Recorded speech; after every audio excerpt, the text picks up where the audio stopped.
Good morning to all of you. Myself Nadul Trivedi. हम इस video में डिस्कस करेंगे about the origin and evolution of our atmosphere. हमारी पृथ्वी का एटमॉस्फियर, हमारी पृथ्वी का वातावरण कैसे बना, कैसे शुरू हुआ, हम इस वीडियो में डिस्कस करेंगे। ये जो हमारी पृथ्वी का ओरिजिन है, जो हमारी पृथ्वी कैसे, हमारी पृथ्वी का वातावरण बना, ये हमारे साइंटिस्टों ने हमें बताया।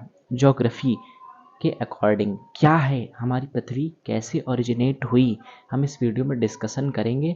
और about the evolution of atmosphere, कि वो एटमॉस्फियर धीरे धीरे धीरे धीरे ऑक्सीजन कैसे आई, H2O कैसे बने, पानी, इतने सारे समुद्र कैसे बन गए, और जो क्लाउड्स हैं वो कैसे बनते हैं, इस वीडियो में हम थोड़ा बहुत डिस्कशन करेंगे। अबाउट द यूजुअल, यानी बहुत छोटा सा जो कॉन्सेप्ट उन्होंने बताया हमारे साइंटिस्टों ने, उस ये बायोलॉजिकली भी है कॉन्सेप्ट और ज्योग्राफी के पॉइंट ऑफ व्यू से भी इम्पॉर्टेंट है, पर ये ज्योग्राफी से रिलेटेड है in the course of UPSC. देखते हैं। ये हमारे साइंटिस्टों ने बताया कि हमारी जो पृथ्वी है about 4.5 billion year ago, 4.5 million नहीं, बिलियन ईयर एगो जो हमारी पृथ्वी थी, तो वो क्या थी, एक हॉट बॉल थी, एक बर्निंग बॉल थी। मतलब जो एक सूर्य से, एक हमारा जो सन है उससे कुछ टुकड़ा टूटा, तो वो उस समय बहुत गर्म था वो टुकड़ा, फिर धीरे धीरे धीरे अराउंड 4.5 बिलियन ईयर एगो वो टुकड़ा टूटा, तो वो रेड हॉट बॉल था। हाँ, बहुत गर्म था, उसमें लावा था, और फिर वो टुकड़ा जो था वो 1 बिलियन साल तक की धीरे धीरे धीरे धीरे धीरे ठंडा हुआ।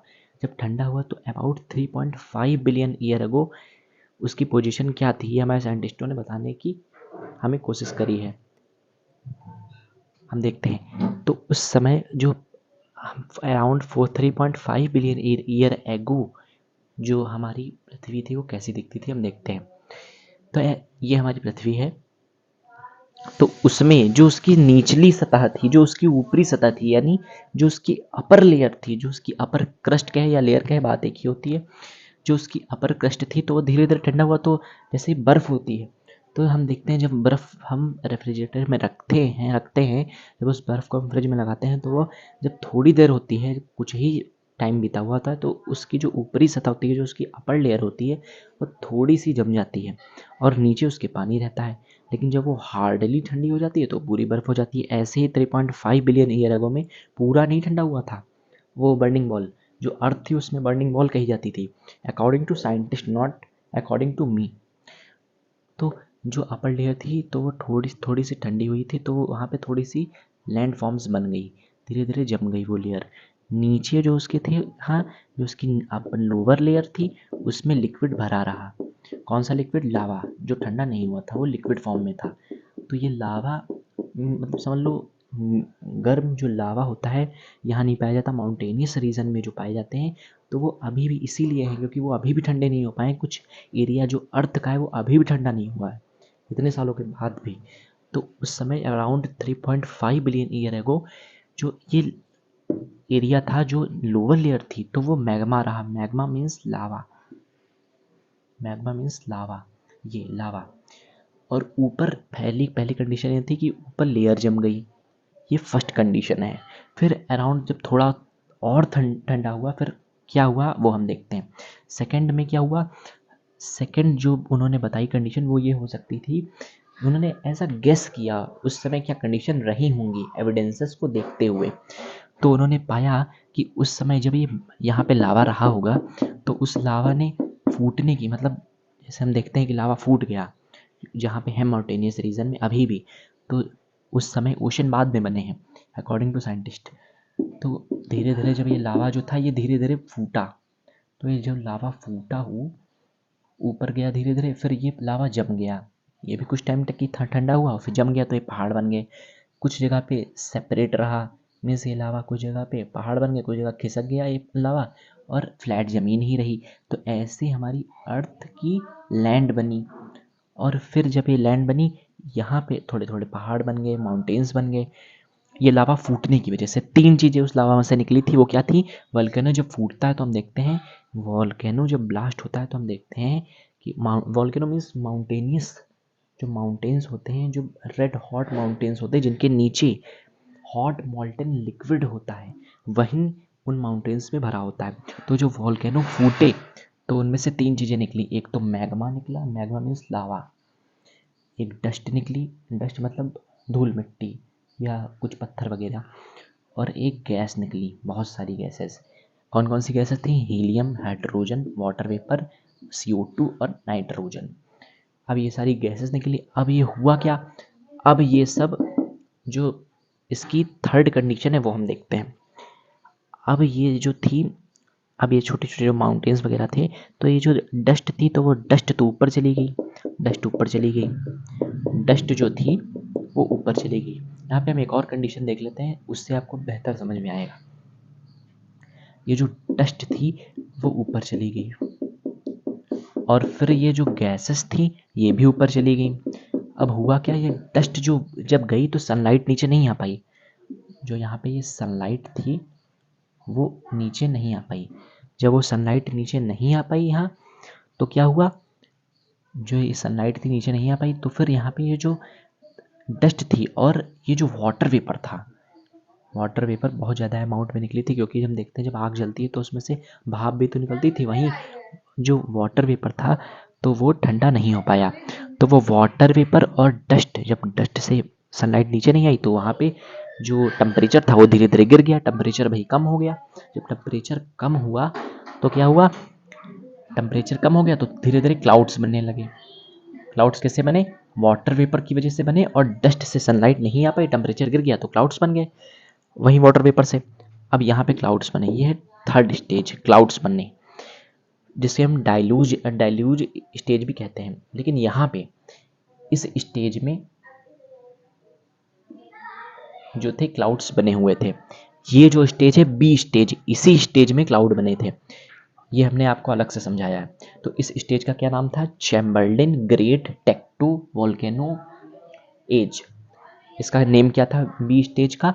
Chamberlain great tecto volcano age, जिसमें मैग्मा फूटने की वजह से ऊपर और स्नो, गैस और डस्ट, स्नो, डस्ट, गैस और मैग्मा ये सब निकलने की वजह से जो डस्ट ऊपर चली गई थी, सनलाइट नीचे नहीं आ पा रही थी, उसकी वजह से जो बहुत सारे बादल क्लाउड्स बने, उसकी वजह से बारिश जैसा मौसम हो गया। बस यहाँ तक की जो स्टेज है वो उन्होंने नाम दिया इस कंडीशन को Chamberlain great tecto volcano as. फिर थर्ड स्टेज क्या हुआ? डाइल्यूज मतलब होता है टू फ्लो। इसके नेम में ही इस स्टेज के हमें देखने को मिलता है कि इस डाइल्यूज का मतलब ही होता है टू फ्लो, मतलब बहना। ये तो आप सब जानते होंगे, बहना, डाइल्यूज। फिर क्या हुआ, अराउंड 1 मिलियन ईयर तक की, अराउंड 1 मिलियन ईयर तक की यहाँ पे बारिश हुई, रेनफॉल हुई, जिससे क्या हुआ, बहुत सारे ओशंस बन गए। अबाउट 1 मिलियन ईयर्स तक की रेनफॉल हुई और मेक ओशन, ओशन उन्होंने बना दिए, ओशन बना दिए। जो कुछ एरिया जो था लैंड का वो जो उठा रहा, जो ज़मीन की सतह से, जो हमारी फ्लोर है उसकी लेयर से, जो हमारी लैंड है उसकी अपर लेयर में जो रहा पोर्शन जो उठा रहा, वहाँ पे ओशन नहीं रहा। वहाँ से जो वाटर था वो निकल गया, धीरे धीरे धीरे धीरे वो वाटर वहाँ से सेपरेट हो गया, और कुछ जगह ज़मीन रही, कुछ जगह ओशन हो गया। वो अराउंड हमने देखा कि अराउंड 3 गुना ज़्यादा ओशन हो गया लैंड के, और जो पूरी अर्थ है उसमें पूरा सारा जो है अर्थ का पोर्शन, उस बहुत थोड़ा सा भाग लैंड का है, जिसमें वही लैंड धीरे धीरे आगे बढ़ते हुए 7 कॉन्टिनेंट में बटी। लेकिन वो इतना ज़्यादा था कि वो 7 कॉन्टिनेंट में बट गया, और बहुत सारा उससे भी 3 गुना ज़्यादा बड़ा ओशन था, जो कि कहाँ से आया था? इस रेनफॉल की वजह से, अकॉर्डिंग टू साइंटिस्ट। फिर जो लास्ट स्टेज थी वो क्या थी? अब जब धीरे धीरे धीरे धीरे धीरे धीरे धीरे धीरे धीरे धीरे रेनफॉल हुई तो फिर क्या हुआ कि यहाँ पे due to climatic changes, due to climatic changes क्या हुआ? ड्यू टू क्लाइमेटिक चेंजेस क्या हुआ? साइनोबैक्टीरिया, ये एक बैक्टीरिया होता है जिसे ब्लू ग्रीन एलगी कहते हैं, ये पहली बार आया इस अर्थ पे अकॉर्डिंग टू साइंटिस्ट। तो ये जब पहली बार आया अर्थ पे, तो इसका कैरेक्टरिस्टिक कैसे होता है?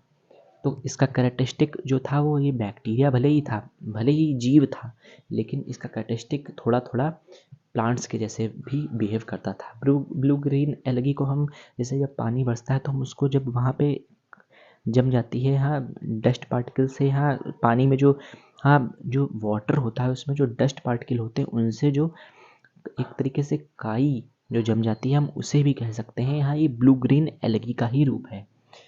तो ये जो ब्लू ग्रीन एलगी थी एक प्लांट होता है, एक टाइप का एनिमल भी होता है और प्लांट भी होता है।